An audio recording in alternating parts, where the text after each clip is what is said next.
BJP सरकार का सबका साथ, सबका विकास, सबका विश्वास का नारा महज खोखला दावा साबित होते दिख रहा है। एक अंतर्राष्ट्रीय रिपोर्ट इस बात का खुलासा करती है। इंडिया हेट लैब की रिपोर्ट के मुताबिक भारत में अल्पसंख्यकों, विशेष रूप से मुसलमानों को टारगेट करने वाले नफरत भरे भाषणों में तेजी से वृद्धि देखी गई है। भारत में अल्पसंख्यकों, खासकर मुसलमानों के खिलाफ हेट स्पीच यानी नफरती भाषण दिए जाने के आंकड़ों में असाधारण उछाल आया है। इस तरह के भाषणों में एक साल में 74% की बढ़ोतरी देखी गई है। रिसर्च सर्वे में ये खुलासा हुआ है। बता दें, वाशिंगटन स्थित India hate lab research group ने 10 फरवरी को भारत में दिए जाने वाली हेट स्पीच का आंकड़ा पेश किया है। इन आंकड़ों के मुताबिक साल 2024 में भारत में 1165 बार अल्पसंख्यकों के खिलाफ नफरती भाषण दिए गए। साल 2023 में ये आंकड़ा 668 था, यानी इनमें करीब 74% का उछाल आया है।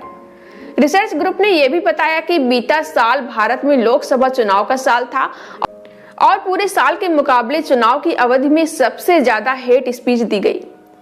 रिसर्च ग्रुप के मुताबिक 1/3 हेट स्पीच केवल 16 मार्च को लोकसभा चुनाव के अधिसूचना जारी होने के बाद से वोटिंग तक यानी 1 जून तक यानी 2.5 महीने में दी गई। बता दें, हेट स्पीच के मामले में भाजपा नंबर 1 पर है। रिसर्च रिपोर्ट में यह भी सामने आया है कि पिछले साल दी गई कुल हेट स्पीच के 80% मामले केवल भाजपा और उनके सहयोगियों द्वारा शासित राज्यों से आए। रिपोर्ट में प्रधानमंत्री मोदी के उस बयान का भी उल्लेख है जिसमें उन्होंने मुसलमानों की ओर इशारा करते हुए उन्हें घुसपैठिया कहा था। ये बयान पीएम मोदी ने अप्रैल में चुनाव प्रचार के दौरान दिया था। नफरती भाषण देने वाले 10 सबसे अधिक लोगों में से 6 राजनेता हैं, जिनमें यूपी के मुख्यमंत्री योगी आदित्यनाथ, प्रधानमंत्री मोदी और केंद्रीय गृह मंत्री अमित शाह शामिल हैं। योगी आदित्यनाथ ने 86 नफरत भरे भाषण दिए, जबकि मोदी ने 63, जो 2024 में ऐसे भाषणों का 5.7% है। योगी आदित्यनाथ के नेतृत्व वाले उत्तर प्रदेश में सबसे अधिक 242 हेट स्पीच की घटनाएं दर्ज की गईं। ये 2023 की तुलना में 132% की वृद्धि है। इसके बाद महाराष्ट्र में 210 ऐसी घटनाएं दर्ज की गईं। रिपोर्ट में कहा गया है कि कांग्रेस शासित हिमाचल प्रदेश में भी 2024 में भाजपा, विहिप और बजरंग दल सहित अन्य की गतिविधियों के कारण हेट स्पीच की घटनाओं में वृद्धि देखी गई।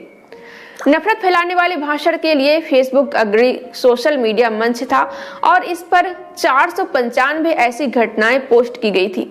रिपोर्ट में कहा गया है कि 6 फरवरी 2025 तक रिपोर्ट किए गए वीडियो में केवल 3 को ही फेसबुक द्वारा हटाया गया है, जबकि शेष 98.4% सामुदायिक मानकों के स्पष्ट उल्लंघन के बावजूद विभिन्न मंचों पर बने हुए हैं। बता दें, मुसलमानों के खिलाफ हेट स्पीच की सबसे ज्यादा घटनाएं महाराष्ट्र, उत्तर प्रदेश और मध्य प्रदेश में दर्ज की गईं।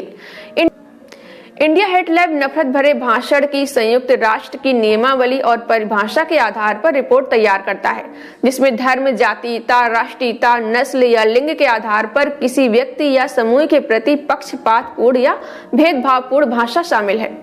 ये संगठन कट्टरपंथी समूहों की ऑनलाइन गतिविधियों पर नजर रखता है, सोशल मीडिया से नफरत भरे भाषण के सत्यापित वीडियो इकट्ठे करता है और भारतीय मीडिया द्वारा रिपोर्ट की गई घटनाओं को संकलित करता है।